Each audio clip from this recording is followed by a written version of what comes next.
Today what we're going to talk about is the 50 to 80 yard shot. That's the deal. Now, hopefully, what I want to give you today is how to practice this the right way so that you can be successful at it. Right? So I'm going to shut up pretty soon so we can all hit balls. And hopefully you can follow the same process, because it's not just a matter of the stroke itself, the swing. We're going to go over that.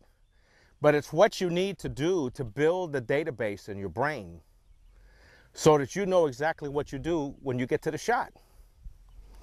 And that the ball goes somewhere close to the same distance that you need. How do you get that? How do you determine it?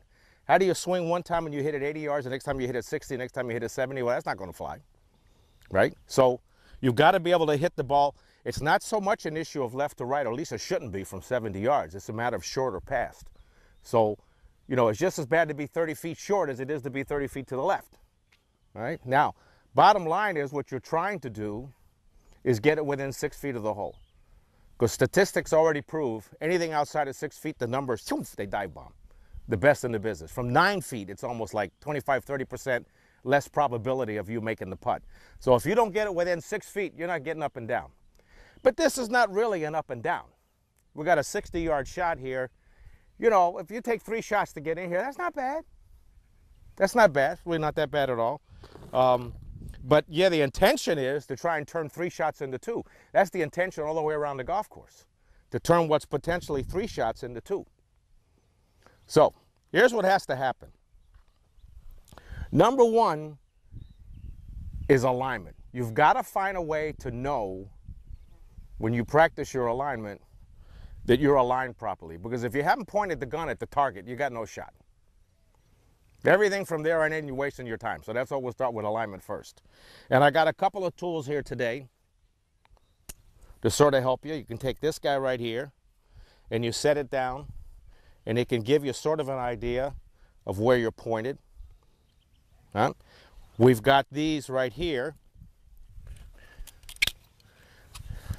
And the only problem with this, of course, is that you're going to have an open stance, most likely, because if I had a rifle, I'd rather be this way shooting than like this with a mirror, unless you're Annie Oakley. No sense of humor, these guys. Now, your stance is going to be open, but your shoulder should be square to this yellow pole right here. All right? We're going to talk about that in a second.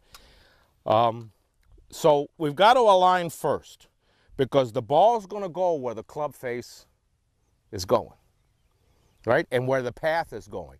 And the path itself is going to be affected by how you're aligned. If you're aligned over here, you're going to go, whoa, whether you like it or not, because you're going to get sick and tired of the ball going to the right. So you're going to figure out a way to move it when, unbeknownst to you, you just weren't lined up properly, all right?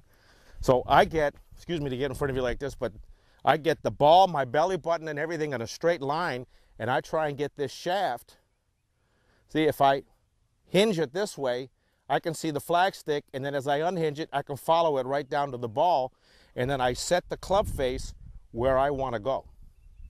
Then I set up to the club face. The club face is the boss. This leading edge of the club face right there is the boss. If I can't line that up, I'm toast. All the rest of it's a waste of time. So I have to get back over here this way, line it up. If you want to, and you can find a little mark right here or something where you can line your face up to that, that's okay. I don't use that, but a lot of guys do. See, I've got it pointed in the right direction. See, I'm hitting a little punch shot here, so it should